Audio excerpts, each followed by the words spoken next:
حميد أعوذ بالله من الشيطان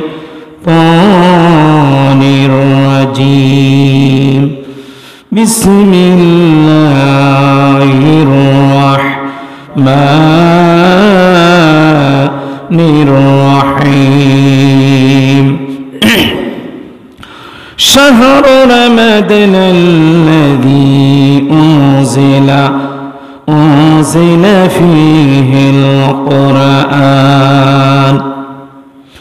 هدى للناس وبينة من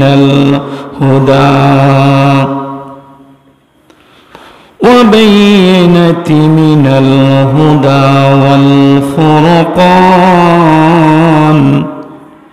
صدق الله العلي العظيم وصدق رسوله النبي الكريم ونحن على ذلك من الشاهدين والشاكرين والحمد لله رب العالمين.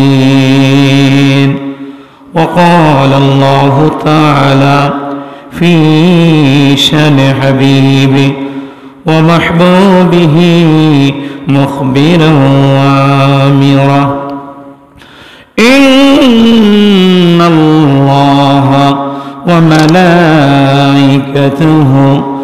يصلون على النبي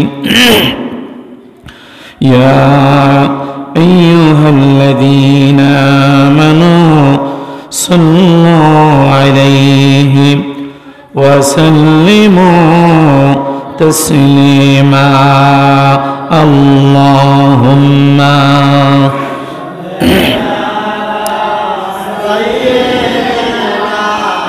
مولانا محمد وعلى آل سيدنا اللهم صل سيدنا مولانا محمد وعلى آل سيدنا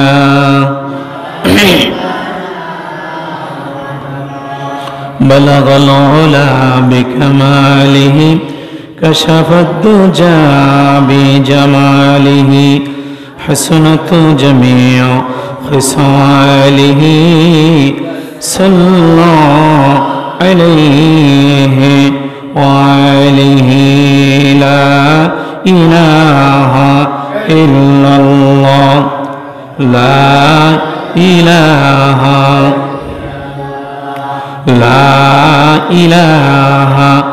إلا الله لا إله إلا الله لا إله إلا الله لا إله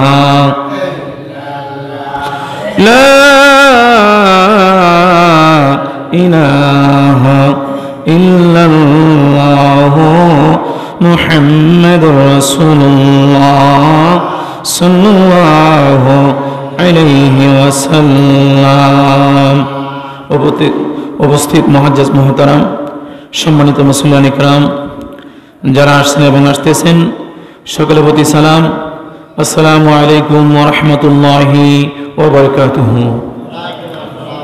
আল্লাহ পাকের তারিফ প্রশংসা গুণগান করছি সে মহান মানিবের প্রতি যে মহান মানিব আমাদেরকে দীর্ঘ একটি সপ্তাহের পর রমজান মাসের শেষ জুমাতুল বিদআত আল্লাহ পাক যে এই পর্যন্ত আমাদেরকে হায়াতে তয়্যবা দান করেছেন। আজকে হলো শুক্রবার দিন জুমাতুল বিদা, আবারও লাইলাতুল কদরের দিন, দুইটা দিন, আজকে দুইটা ফজিলতের দিন। আল্লাহ পাক যে এই পর্যন্ত আমাদেরকে হায়াত দিয়েছেন সে মহান মানিবের দরবারে আমরা সকলে কালিমাতু শুকরিয়া আদায় করছি, বলি আলহামদুলিল্লাহ। দরুদ এবং সালাম পেশ করেছি বিশ্ব মানবতার মুক্তির দূত দো জাহানের বাদশা নবী মুহাম্মদ রাসূলুল্লাহ সাল্লাল্লাহু আলাইহি সাল্লামের উপর, যে নবীকে আল্লাহ পাক এই দুনিয়ার জমিনে রহমত হিসাবে, বরকত হিসাবে, ভয় প্রদর্শক হিসাবে, সুসংবাদদাতা হিসাবে আল্লাহ তাআলা প্রেরণ করেছেন, এমন একটি রহমতের নবী আমরা পেয়েছি। সে প্রশংসায় আবার বলি আলহামদুলিল্লাহ। নবীদের প্রতি দুরূদ আনতে আমরা সকলে একবার বলি সাল্লাল্লাহু আলাইহি ওয়াসাল্লাম। বীর মুজাহিদ শহীদদের রুহের মাগফিরাত কামনা করছি। ইসলামের সূচনা লগ্ন থেকে শুরু করে আজ পর্যন্ত ইসলামের জন্য যারা শাহাদাতের পেয়ালা পান করেছেন, ইসলামের সূচনা লগ্ন থেকে আজ পর্যন্ত যারা শাহাদাতের পেয়ালা পান করেছেন, আল্লাহ পাক যেন সকল শাহাদার কবরগুলা জান্নাতুল ফেরদাউসের উচ্চ মাকাম দান করে আমরা সকলে বলি আমিন। এবং তাদের রুহানি দোয়া যেন আমাদের সকলের প্রতি নসিব হয়। আল্লাহ পাক যেন তৌফিক ভিক্ষা দান করে আমরা সকলে বলি আল্লাহুম্মা আমিন। যেই মাসের মধ্যে আল্লাহ পাক পবিত্র কোরআনুল কারীম আমাদের উপর নাজিল করেছেন, সেই মাসটার তারিখ হলো লাইলাতুল কদরের তারিখ।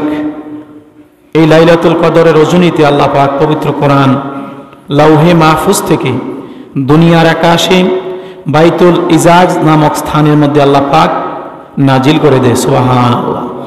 দীর্ঘ 23 বছর যাবৎ আল্লাহ পাক পবিত্র কোরআনুল কারীম আমাদের নবী মুহাম্মদ রাসূলুল্লাহ সাল্লাল্লাহু আলাইহি সাল্লামের উপর নাজিল করেন। জিবরাইল আমিন এসেছেন 24,000 বার। সুবহানাল্লাহ।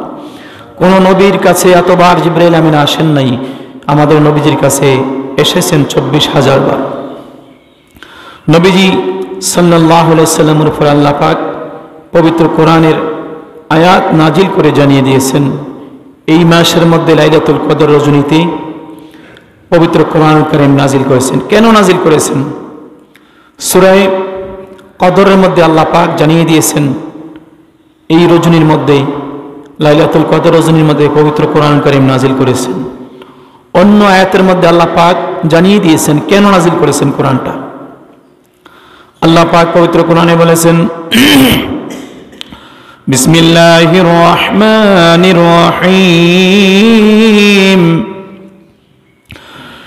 শাহরু রমাদানাল্লাযী উনজিলা ফীহিল কুরআন।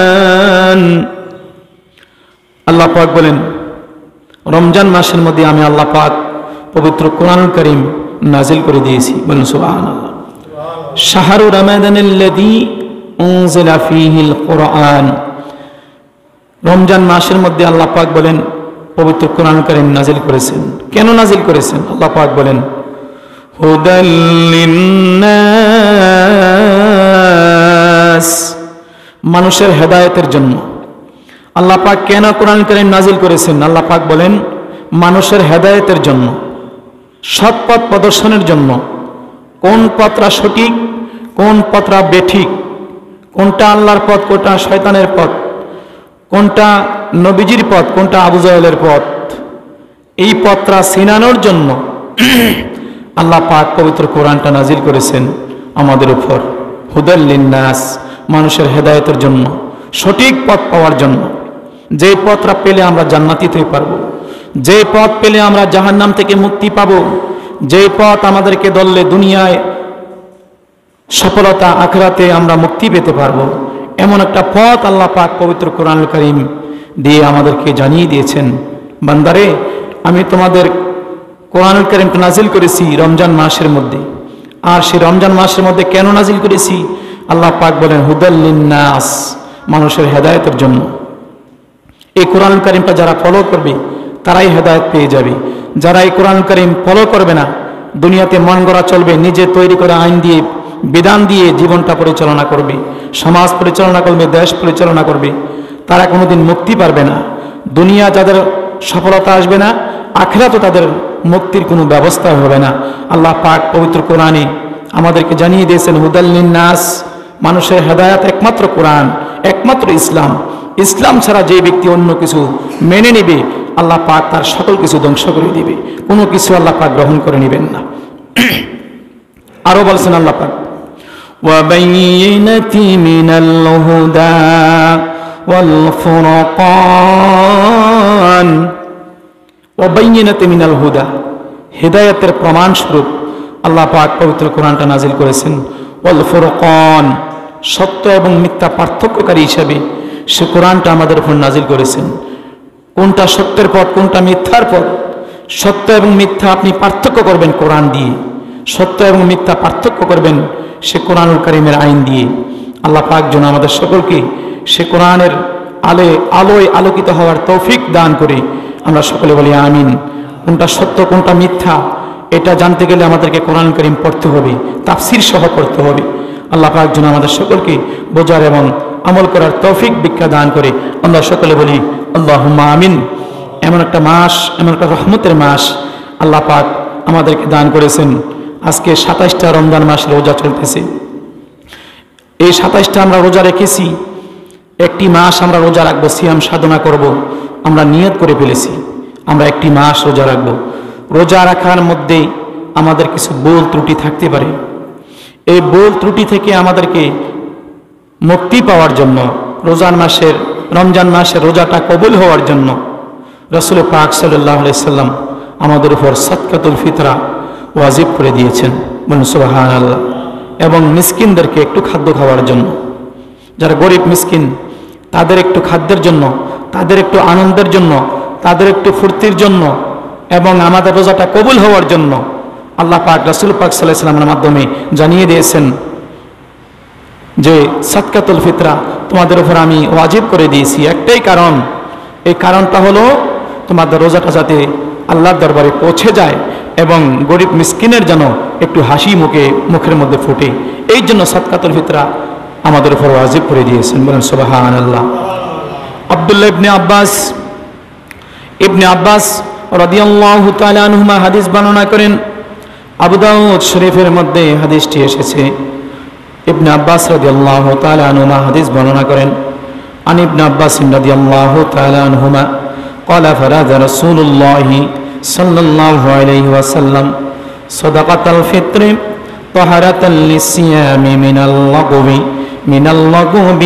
والرفاث। নবীজি বলেছেন, ইবনে আব্বাস রাদিয়াল্লাহু তাআলা আনহুমা তিনি বর্ণনা করেন রাসূল পাক সাল্লাল্লাহু আলাইহি সাল্লাম বলেছেন, নবীজি সাল্লাল্লাহু আলাইহি সাল্লাম তোমাদের উপর সাদকাতুল ফিতরাকে ওয়াজিব করে দিয়েছেন। একটাই কারণ, বেহুদা অশ্লীল কার্যকলাপ থেকে রোজাকে পবিত্র করার জন্য। রোজা রেখেছেন, মাঝে মধ্যে মিথ্যা কথা বলে ফেলেছি আমরা, রোজা রেখেছি ফায়সা কাজ করে ফেলেছি, ফায়সা দেখা দেখেছি, রোজা রেখেছি একটু ভুল ত্রুটি হয়ে গেছে আমাদের। এই রোজাটাকে পবিত্র করার জন্য আল্লাহ পাক আমাদের উপর রমজান মাসের রোজাটাকে আমাদের পবিত্র করার জন্য এই রোজার মধ্যে আমাদের সাদকাতুল ফিতরা আমাদের উপর নবীজি ওয়াজিব করে দিয়েছেন। আরেকটা কারণ হলো ওয়াতু'মাতাল লিল মাসাকিন, মিসকিনদের একটু খাদ্য খাওয়ানোর জন্য, একটু মুখে হাসি ফোটানোর জন্য নবীজি বলেছেন তোমাদের উপর সেই সাদকাতুল ফিতরাটা ওয়াজিব করে দেওয়া হয়েছে।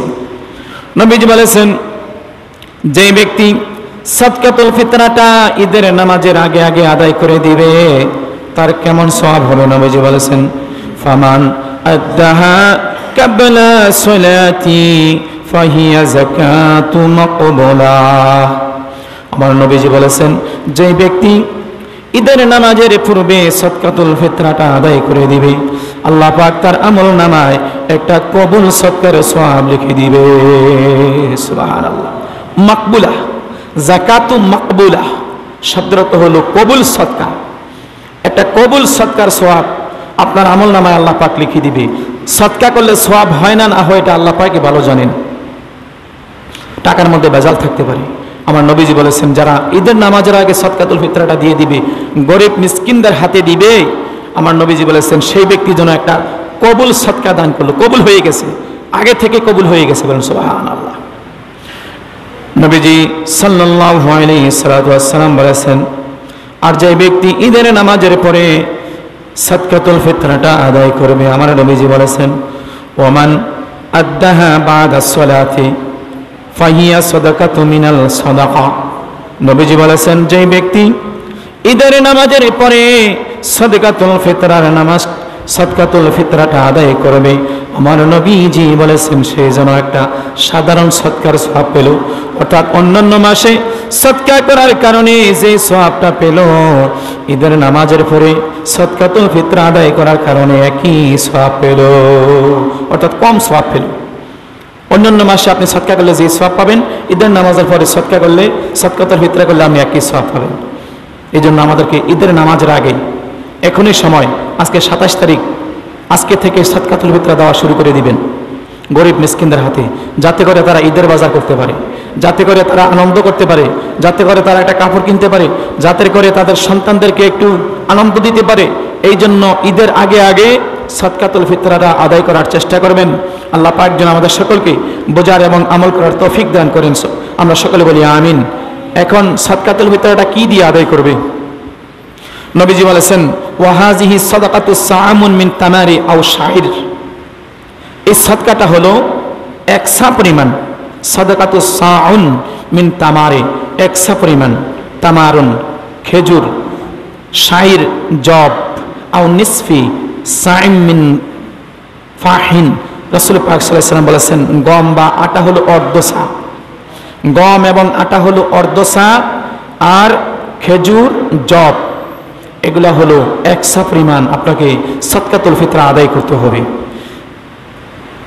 5টা জিনিসের উপর সদকাতুল ফিতরা ওয়াজিব। এই জন্য এই 5টা বস্তু রাসূল পাক সাল্লাল্লাহু আলাইহি ওয়াসাল্লামের যুগে একই দাম ছিল। একই দাম বলতে গমের দাম বেশি ছিল, আর বাকি 4টা পণ্য ছিল একই দাম। গম ছিল ডাবল দাম, আর এখন বর্তমানে গম হয়ে গেছে অর্ধেক দাম কম, আর বাকিগুলোর দাম আকাশ পাতাল ব্যবধান। যেমন পনিরের দাম 2000-এর বেশি, আর গমের দাম মাত্র 110 টাকা, ওই আকাশ এবং পাতালের ব্যবধান। এই জন্য যারা গম দিয়ে আদায় করবেন তারা 110 টাকা পরিমাণ আদায় করে দিবেন, সর্বনিম্ন যেটা। আল্লাহ পাক যেন আমাদের সকলকে সদকাতুল ফিতরা যাদের উপর ওয়াজিব আদায় করার তৌফিক দান করে, বলি আমিন। সদকাতুল ফিতরা আপনাকে আদায় করতে হবে, আপনার পরিবারের সংখ্যা যতজন ততজনের সদকাতুল ফিতরা আদায় করতে হবে। আপনার পরিবারের মধ্যে আপনারা 2 জন, স্বামী স্ত্রী 2 জন, আপনাদের সন্তান হলো 4 জন, আপনি মোট 6 জনের সদকাতুল ফিতরা আদায় করা আপনার উপর ওয়াজিব। যদি আপনি আদায় না করেন তাহলে আপনি গুনাহগার হবেন, কিয়ামতের দিন আপনাকে জবাবদিহি করতে হবে। রাসূল পাক সাল্লাল্লাহু আলাইহি সাল্লাম বলেছেন, যে ব্যক্তি সদকাতুল ফিতরা আদায় করবে না, মুসনাদ আহমদের হাদিস, রাসূল পাক সাল্লাল্লাহু আলাইহি সাল্লাম বলেছেন, লাম ইয়াজআল সাওমাকুম মুআল্লাকান বাইনাস সামাই ওয়াল আরদ। যে ব্যক্তি সদকাতুল ফিতরা আদায় করবে না, রাসূল পাক সাল্লাল্লাহু আলাইহি সাল্লাম বলেছেন, মুআল্লাকান, মুআল্লাকুন শব্দটা হলো ঝুলন্ত থাকে, বাইনাস সামাই ওয়াল আরদ, আসমান এবং জমিনের মধ্যবর্তী স্থানের মধ্যে রমজান মাসের রোজা এটা ঝুলন্ত অবস্থায় থেকে যায় যতক্ষণ পর্যন্ত না আপনি সদকাতুল ফিতরা আদায় না করবেন। ইলা আন্না আহাদাকুম ইউআদ্দি যাকাত, রাওয়াহু মুসনাদে আহমদের হাদিস। ইমাম আহমদ ইবনে হাম্বল তিনি মুসনাদে আহমদের মধ্যে হাদিসটা নকল করেছেন, নিয়ে এসেছেন। নবী সাল্লাল্লাহু আলাইহি সাল্লাম বলেছেন, যে ব্যক্তি সদকাতুল ফিতরা যার উপর ওয়াজিব অথচ সেই ব্যক্তি সদকাতুল ফিতরা আদায় করল না, সেই ব্যক্তির রোজাটা আসমান এবং জমিনের মধ্যে ঝুলন্ত অবস্থা থাকলো, আল্লাহর কাছে পৌঁছলো না। আল্লাহ পাক যেন আমাদের সকলকে সদকাতুল ফিতরাগুলো আদায় করার তৌফিক ভিক্ষা দান করে, আমরা সকলে বলি আমিন। সদকাতুল ফিতরা আদায় করে দিবেন। যারা এখনো আমার মাইকের আওয়াজ শুনতে পাচ্ছেন, এখনো আসেন নাই, সদকাতুল ফিতরা আপনাদের উপর ওয়াজিব, সদকাতুল ফিতরাটা আদায় করে দিবেন। আর না হয় আপনার রোজা 1 মাস আপনি রোজা রাখলেন কষ্ট করে, অথচ সদকাতুল ফিতরাটা আপনি আদায় করলেন না, আপনার সেই কারণে রোজাটা ঝুলন্ত অবস্থা থেকে গেল। আমরা যাতে ঝুলন্ত অবস্থা আমাদের সদকাটার জন্য না থাকে, আল্লাহ পাক যেন আমাদেরকে সব তৌফিক দান করে, আমরা সকলে বলি আল্লাহুম্মা আমিন।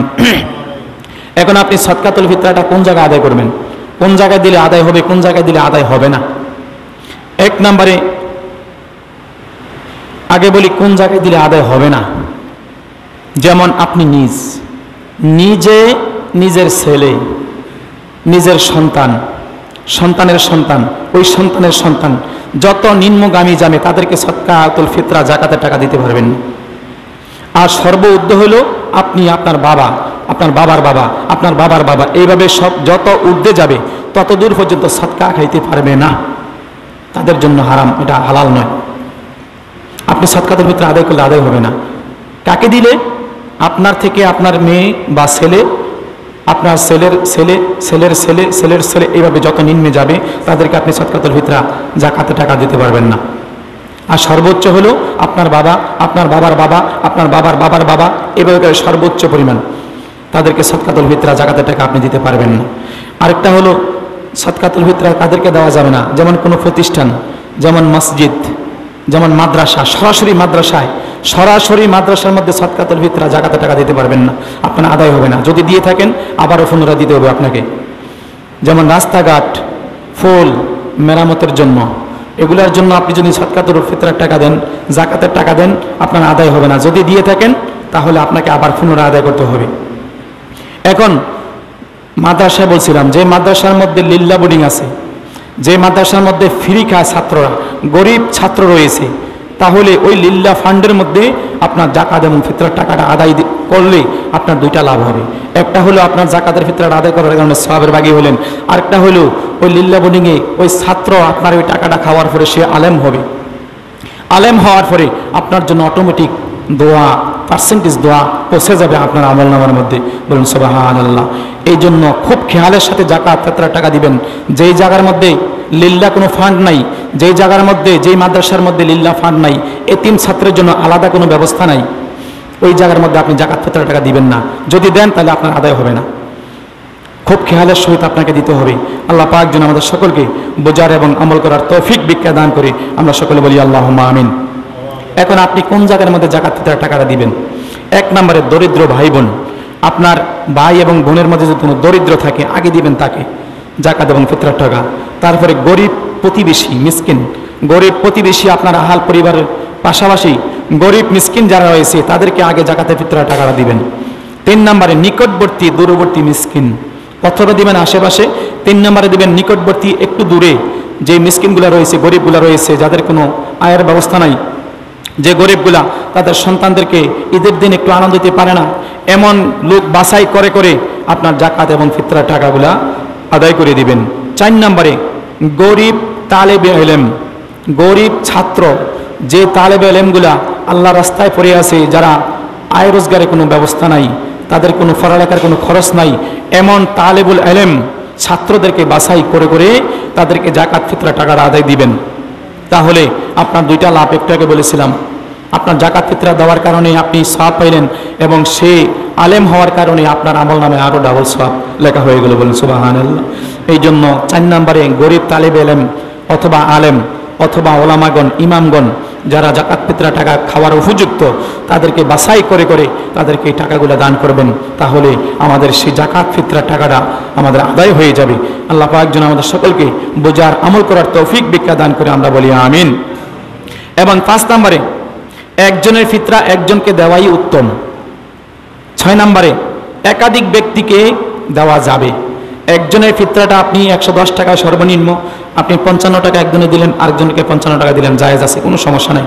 তবে একজনের ফিতরা একজনকে দেওয়াই উত্তম, সওয়াবের কাজ। 6 নম্বরে আর আপনি যদি বলেন যে না আমি 3-4 জনের ফিতরাটা আমি একজনকে দেব, তাও দিতে পারবেন, কোনো সমস্যা নাই। বহুজনের ফিতরা একজনকেও দিতে পারবেন। আপনার ছেলে মেয়ে 4 জন, আপনি ভাবলেন যে আমার এলাকার মধ্যে একটা গরিব রয়েছে, এলাকার মধ্যে একটা তালেবুল ইলম রয়েছে, সে পড়ালেখা করে, আমি তাকে দান করব, অথবা একটা গরিব মিসকিন রয়েছে তাকে আমি দান করব। আপনি 4 জনের ফিতরা, আপনার ছেলে মেয়ে 4 জন অথবা 7 জনের ফিতরাটা আপনি তাকে দিয়ে দিবেন, কোনো সমস্যা নাই। আল্লাহ পাক যেন আমাদের কবুল আর মঞ্জুর করে। আমরা সকলে বলি আমিন। জায়গা বেজাগায় জাকাত ফিতরা টাকাগুলো দিবেন না, দিলে আপনার আদায় হবে না। এই বাছাই করে করে যে খাতগুলো বলছি, এই খাতের বাইরে যদি আপনি জাকাত ফিতরার টাকা দেন আপনার আদায় হবে না।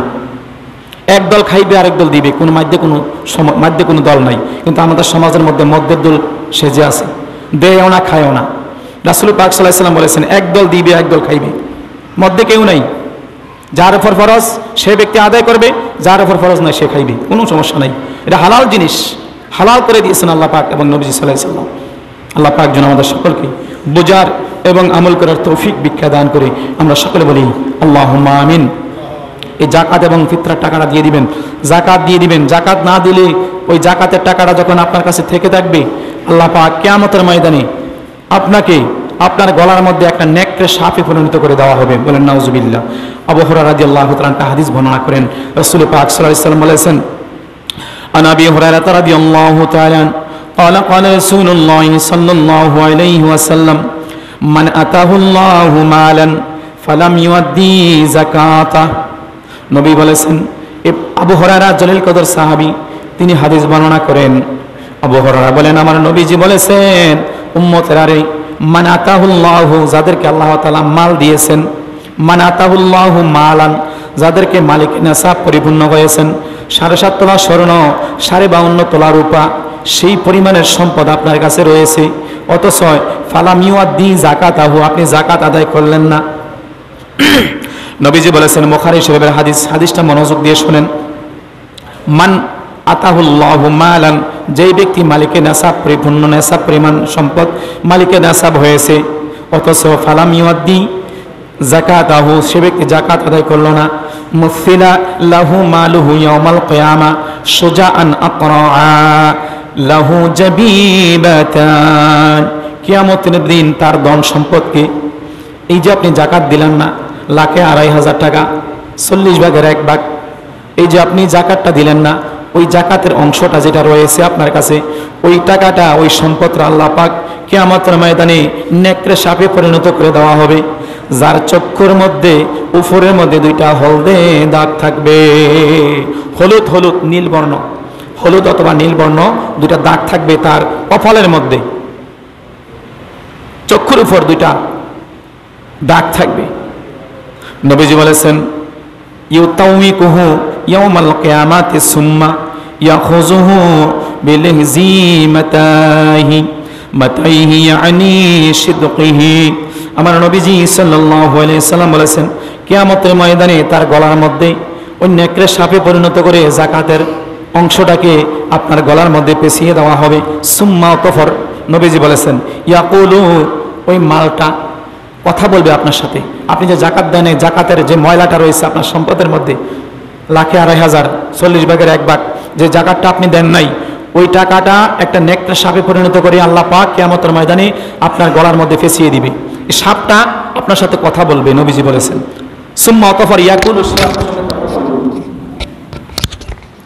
নবীজি সাল্লাল্লাহু আলাইহি ওয়াসাল্লাম বলেছেন ওই সাপটা আপনার সাথে কথা বলবে কেমন কথা বলবে নবীজি বলেছেন আনা মালুকা ও মাল জমান্না ব্যক্তি ও আনা মালুকা আমি তোমার মাল আনা কানজুকা আমি তোমার পুঞ্জীবিত সম্পদ যে সম্পদ তুমি জোড়াইছ ওই সম্পদের তুমি যাকাত দাও নাই এই যাকাত না দেওয়ার কারণে আল্লাহ পাক ওই যাকাতের অংশটাকে নেকড়ে সাপে পরিণত করে তোমার গলার মধ্যে আল্লাহ পাক পেঁচিয়ে দিয়েছেন আমি তোমাকে দংশন করব আমার নবীজি সাল্লাল্লাহু আলাইহি ওয়াসাল্লাম বলেছেন তখন তাকে দংশন করবেন নাউজুবিল্লাহ বলি আনা কানজুকা আনা মালুকা আনা কানজুকা বলে আপনার সাথে কথা বলবে এবং আপনাকে দংশন করবে রাওয়াহু বুখারী শরীফের হাদিস আরেকটা হাদিসের মধ্যে রাসূল পাক সাল্লাল্লাহু আলাইহি ওয়াসাল্লাম বলেছেন লা সালাতা তার কোনো নামাজ হবে না লিমান লা যাকাত লাহু যে ব্যক্তি যাকাত দিবে না যে ব্যক্তি যাকাত দিবে না তার কোনো নামাজ রোজা আল্লাহর দরবারে কবুল হবে না মেরাজের রজনীতে রাসূল পাক সাল্লাল্লাহু আলাইহি ওয়াসাল্লাম একটু জাহান্নাম দেখতে গেলেন জাহান্নামের মধ্যে দেখলেন ফেরেশতারা কিছু কিছু মানুষকে উলঙ্গ করে লোহার আগুন লজ্জাস্থানের মধ্যে দিতেছে নাউজুবিল্লাহ বলি নবীজি দেখতেছেন মেরাজের রজনীতে মানুষদেরকে উলঙ্গ করে লোহার আগুন লজ্জাস্থান দিয়ে দিতেছে এবং সকল দেহ আগুনে পড়তেছে জ্বলতেছে এবং কাঁটাযুক্ত গাছ পাথর খাইতেছে তারা ও ভাই জিব্রাইল মা শানুহা ও ভাই জিব্রাইল রে এটা কারণ কি এই মানুষদেরকে উলঙ্গ করে লোহার আগুন দিতেছে লজ্জাস্থানের মধ্যে এবং তাদের দেহের মধ্যে আগুন জ্বলতেছে কাঁটাযুক্ত ঘাস খাইতেছে পাথর খাইতেছে কারণটা কি জিব্রাইল বলেন ইয়া রাসূলুল্লাহ ইয়া হাবিবাল্লাহ এরা আর কেউ নন এরা হলো আপনার উম্মতের মধ্যে যারা যাকাত দিবে না আল্লাহ পাক কিয়ামত পর্যন্ত তো যখন তারা কবরে আসবে কিয়ামত পর্যন্ত আল্লাহ পাক তাদেরকে এইভাবে করে শাস্তি দিতে থাকবে বলেন নাউজুবিল্লাহ এই জন্য যাদের উপর যাকাত ওয়াজিব যাকাত ফরজ হয়ে আছে ওই যাকাতের মালগুলা আপনি দিয়ে দিবেন গরিব মিসকিন দেখে দেখে সমাজের মধ্যে অনেক গরিব মিসকিন রয়েছে বেশি নাই সমাজের মধ্যে কিছু গরিব মিসকিন আছে তাদেরকে বাছাই করে করে তাদেরকে যাকাতের টাকা ফিতরার টাকাগুলো দিয়ে দিবেন আল্লাহ পাক যেন আমাদের সকলকে দেওয়ার এবং আমল করার তৌফিক দান করে বলি আমিন এবং যাকাতের টাকার মধ্যে কিছু রয়েছে ব্যাংকে টাকা রয়েছে অনেকের লক্ষিত টাকা রয়েছে গচ্ছিত টাকা রয়েছে ব্যাংকের টাকার মধ্যে আপনার যদি 52.5 তোলা রূপা এই পরিমাণ টাকা থাকে, অথবা 7.5 তোলা পরিমাণ রৌপ্য এই পরিমাণে টাকা থাকে, তাহলে আপনাকে শতকরা 2.5 টাকা হারে আপনাকে জাকাত দিতে হবে। লাখে 2.5 40 ভাগের 1 ভাগ আপনাকে জাকাত আদায় করতে হবে। আর না হয় ব্যাংকের মধ্যে যে টাকাগুলো রয়েছে, লাখ লাখ টাকা আপনার ব্যাংকের মধ্যে রয়েছে, এই টাকাগুলো নাফাক থাকবে। আল্লাহ পাক যেন আমাদের সকলকে বোঝার এবং আমল করার তৌফিক ভিক্ষা দান করে, আমরা সকলে বলি আমিন। আর স্বর্ণের উপর জাকাত তো বললামই, 7.5 তোলা স্বর্ণ, 52.5 তোলা রূপা। যে মা বোনদের কাছে 7.5 তোলা স্বর্ণ রয়েছে, মানে 7.5 ভরি স্বর্ণ রয়েছে, এই 7.5 ভরি স্বর্ণর হিসাব করে শতে 2.5 টাকা, শতে 2.5 টাকা করে হিসাব করে আপনাকে সেই টাকাগুলোর জাকাত আদায় করতে হবে। আর রূপ্য যদি থাকে তাহলে 52.5 ভরি, 52.5 ভরি টাকার যত টাকা হিসাব আসে শতকরা 2.5 টাকা হারে আপনি জাকাত দিয়ে দিবেন। আর না হয় এগুলা কিয়ামতের ময়দানে আপনাকে আযাব দিবে। আল্লাহ পাক যেন আমাদের সকলকে বুঝার আমল করার তৌফিক ভিক্ষা দান করে, আমরা সকলে বলি আমিন। যেমন আর যদি আপনি কোনো ফসল করে থাকেন, ফসলের জাকাত হলো যখন আপনি ফসল তুলবেন তখনই জাকাত দিবেন। আর ব্যাংকের টাকা, যে টাকাগুলা নগদ টাকা, ব্যবসার মালের টাকা, এগুলো 1 বছর পূর্ণ থাকতে হবে আপনার কাছে। আর ফসলের জাকাত হলো আপনি যখন ফসল করবেন, 1 বছরে আপনি একটা ফসল করলেন, একটাই জাকাত দিবেন। 1 বছর 3 বছরে একটা ফসল করছেন, আপনি একটাই জাকাত দিবেন। আর 1 বছরে আপনি 3টা ফসল করছেন, 3টা ফসলের জাকাত দিতে হবে। আর 3 বছরে একটা ফসল করছেন, একটার জাকাত দিবেন। যখন এই ফসল ঘরে আনবেন আপনি জাকাত দিবেন। ধান, গম, ভুট্টা, যেই ফসলের পছন্দ নাই এই ফসলের আপনি জাকাত দিবেন। ওই ফসলের জাকাতের আবার নির্ধারিত পরিমাণ রয়েছে। নির্ধারিত পরিমাণ মানে 5 অসক। রাসূল সাল্লাল্লাহু আলাইহি ওয়াসাল্লামের ভাষায়, আরবি ভাষায়, মক্কা শরীফের ভাষায় 5 অসক। এই 5 অসক মানে হলো 720 কেজি, 18 মণ।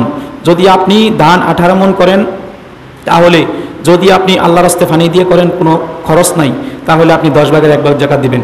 আর যদি আপনি সেচের মাধ্যমে করেন, আপনি কীটনাশক ব্যবহার করে থাকেন, বেশিরভাগই বাংলাদেশের জমিন কীটনাশক ব্যবহার করে অনেক কষ্ট করে ফসল ফলায়, এর জন্য বাংলাদেশের জমির জাকাত দিবেন 20 ভাগের 1 ভাগ।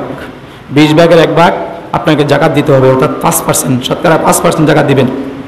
আর যদি আল্লাহর রাস্তায় হয়, শুধু লাগাই দিয়েছেন আর কিছু নেই, আর কোনো খাটনি নেই, তাহলে 10% জাকাত দিবেন, শতকরা 10%। আর যদি আপনি খরচ করে থাকেন, তাহলে বাংলাদেশের জমিন খরচে হয়, খরচ ছাড়া ফসল হয় না, তাহলে আপনাকে 5% জাকাত দিবেন, অর্থাৎ 10 ভাগের 1 ভাগ আপনাকে জাকাত দিতে হবে। আর না হয় পুরা মালটাই আপনার নাফাক থাকলো। আল্লাহ পাক যেন আমাদের সকলকে জাকাতগুলো আদায় করার তৌফিক ভিক্ষা দান করে, আমরা সকলে বলি আল্লাহুম্মা আমিন।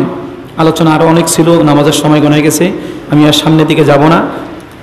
ঈদের দিনের কিছু সুন্নত বলবো, আর কিছু রমজান মাসে শিক্ষা আলোচনা করে শেষ করে দিচ্ছি। জি, দরজা মেরামতের জন্য 10,000 টাকার মতো দরকার। দরজা এবং পাইপ মেরামত 10,000 টাকা হয়ে যায়। আচ্ছা,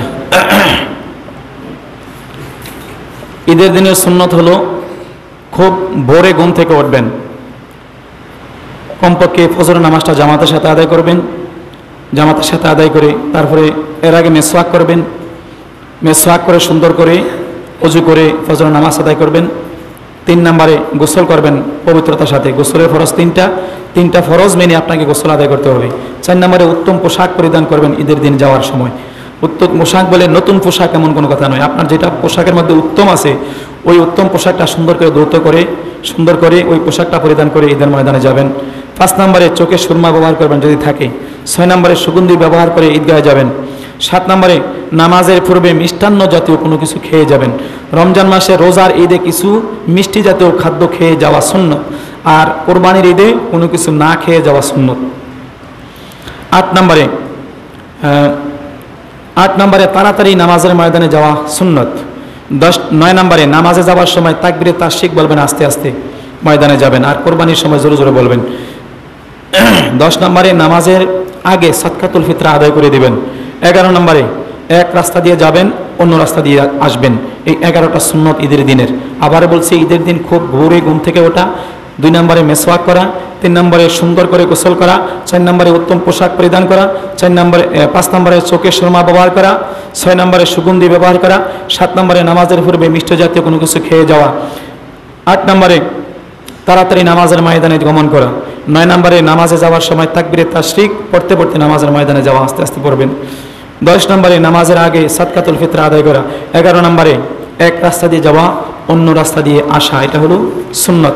আল্লাহ পাক যেন এই সুন্নতগুলো আমাদেরকে আদায় করার তৌফিক দান করে আমরা সকলে বলি আল্লাহুম্মা আমিন। আমি আর সামনে যাচ্ছি না, আলোচনা অনেক ছিল, যেহেতু নামাজের সময় গণে গেছে, আর একটু সামান্য কালেকশন রয়েছে। রমজান মাসে যারা বেশি বেশি দান করবেন, এখনও রমজান মাস 27 তারিখ আজকে, যে ব্যক্তি 1 টাকা দান করবে আল্লাহ পাক অন্য মাসের তুলনায় 700 টাকার সওয়াব আল্লাহ পাক লিখে দিবেন না। আল্লাহ পাক যেন আমাদের সকলকে বোঝার এবং আমল করার তৌফিক ভিক্ষা দান করে আমরা সকলে বলি আল্লাহুম্মা আমিন। মসজিদের মধ্যে কিছু কাজ রয়েছে, 5-এর কাজ, দরজার মধ্যে কিছু কাজ করবে। আমাদের সভাপতি উনি বলেছেন 1000 টাকা করে কে দান করবেন। কত টাকা লাগবে? 10,000 টাকার মতন প্রায় লাগবে, প্রায় 10,000 টাকার মতন লাগবে। রমজান মাসের উসিলায় অনেকের মা বাবা যদি বেঁচে থাকতো তাহলে মা বাবার জন্য খরচ করতে লাগতো। যাদের মা বাবা দুনিয়া থেকে চলে গেছে, এই মা বাবার জন্য, মা বাবার রুহের মাগফিরাতের জন্য, তাদের রুহের মাগফিরাতের জন্য 1000 করে টাকা কে দান করবেন আল্লাহর মসজিদের কাজের জন্য। আমি নামাজের শেষে ওই বাবাদের জন্য, ভাইদের জন্য দোয়া করব, আল্লাহ পাক যেন তাদের দানগুলা কবুল আর মঞ্জুর করে মা বাবার কবরগুলা যেন রিয়াজুল জান্নাহ বানিয়ে দেয়, এবং তারা হাল পরিবার যারা রয়েছে সকলের জন্য নেক হায়াত দারাজ করে আমরা সকলে বলি আল্লাহুম্মা আমিন। কেউ আছেন কিনা 1000 বা 2000 বা 3000 টাকা করে দান করবেন মসজিদের জন্য, কাজের জন্য? কেউ আছেন কিনা? 1000 টাকা অথবা 2000 টাকা, যে যা পারেন মসজিদের কাজের জন্য। কেউ আছেন? রমজান মাসের মধ্যে যখন দান করবেন, 1 টাকা দান করলে 700 টাকার সওয়াব আল্লাহ পাক আপনার আমলনামায় দান করবেন। ইল্লা সাওম, কিন্তু রোজা ছাড়া। এই যে রমজান মাসে রোজা রাখতেছেন আপনি, রোজার সওয়াব আল্লাহ পাক একমাত্র আল্লাহ পাকে দান করবেন আপনাকে। আর কেউ আছেন? সালাউদ্দিন 1000 টাকা দান করবে বাবার জন্য। বাবা দুনিয়াতে নাই, আজকে যদি বাবা দুনিয়াতে থাকতো তাহলে বাবার জন্য খরচ করতো। বাবার কথা মনে পড়ে গিয়েছে, আজকে বাবা দুনিয়াতে নাই, ঘরে নাই, বাবার কথা মনে পড়ে বাবার জন্য 1000 টাকা দান করেছেন। আল্লাহ তাহার দানকে কবুল আর মঞ্জুর করো। দানের হাদিয়া বাবার কবরে পৌঁছিয়ে দাও, সোনার মদিনায় পৌঁছিয়ে দাও। আল্লাহ তাহার স্ত্রীর নেক হায়াত দারাজ করো, মা জীবিত আছে নেক হায়াত দারাজ করো, তার চাকরি বাকরিতে উন্নতি প্রমোশন করে দাও, আমিন। আর কি বলছেন? লেখেন না। মামুন 1000 টাকা, 1000 টাকা দান করে আল্লাহ দানের হাদিয়া সোনার মদিনা পৌঁছিয়ে দিও।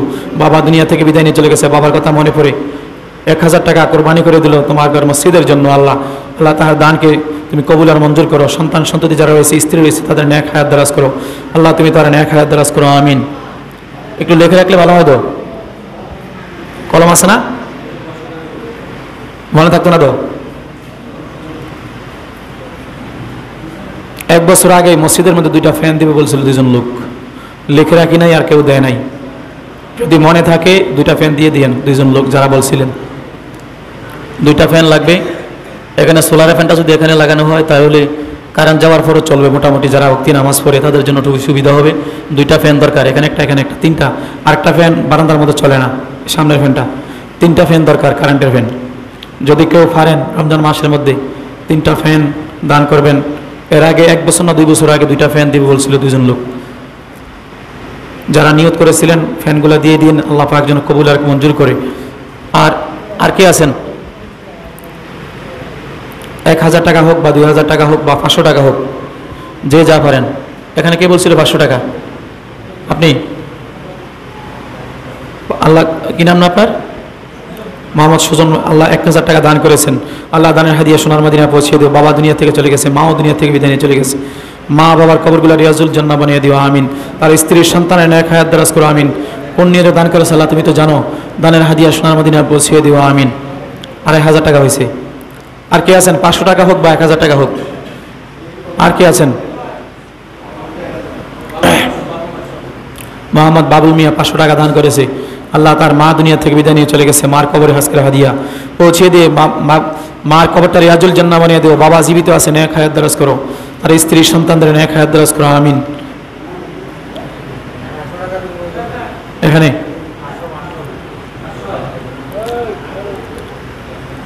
লেখেন, লেখেন। কি নাম? বেলাল। বেলাল 500 টাকা দান করেছে। আল্লাহ দানের হাদিয়া সোনার মদিনা পৌঁছিয়ে দিও।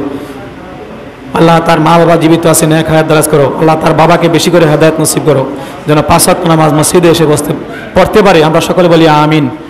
আল্লাহ যেন তাকে হেদায়েত নসিব করে মসজিদমুখী বানিয়ে দেয়, বলি আমিন। মা বাবার নেক হায়াত দারাজ করো, আমিন।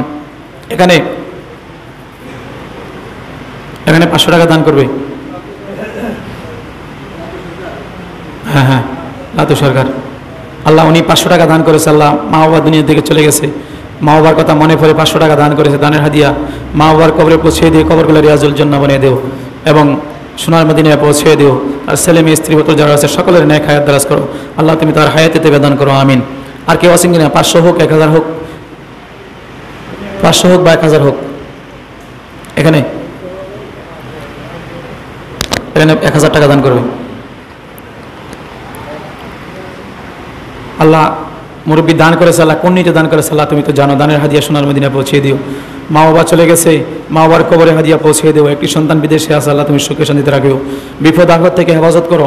ছেলে মেয়ে আহাল পরিবার যারা আছে সকলের ন্যায় হায়াত দারাজ করো আল্লাহ, তুমি তার হায়াতে দেবা দান করো। স্ত্রী সন্তানের ন্যায় হায়াত দারাজ করো। যারা অসুস্থ আছে সুস্থতা দান করিয়ে দিও। আর কেউ আছেন কিনা? 1000 হোক বা 500 হোক। আর কে দিবেন? মসজিদের কাজের জন্য 500 টাকা হোক বা 1000 টাকা হোক। আর 2 মিনিটের মধ্যে, 2 মিনিট সময়, 2 মিনিটের মধ্যে মনের চিন্তা করে একটু বলে দেন।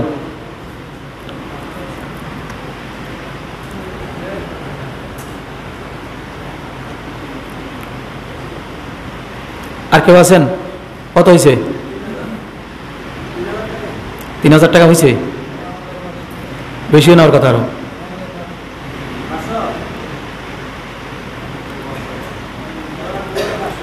বেশি হওয়ার কথা তো, 2 জন তো 2000 টাকা দিলে এরপরে 500 টাকা করে আছে না অনেকটি।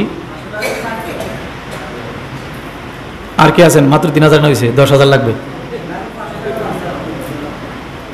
নুরু মিয়া 500 টাকা দান করেছে। আর দানের হাদিয়া সোনার মদিনায় পৌঁছে দিও। তাহার মা বাবা শ্বশুর শাশুড়ি সকলেই চলে গেছে, কবরগুলা রিয়াজুল জান্নাহ বানিয়ে দিও। সন্তানদের ন্যায় হায়াত দারাজ করো আল্লাহ, তাহার ন্যায় হায়াত দারাজ করো, আমিন। আর কেউ আছেন কিনা? 500 টাকা হোক বা 1000 টাকা হোক।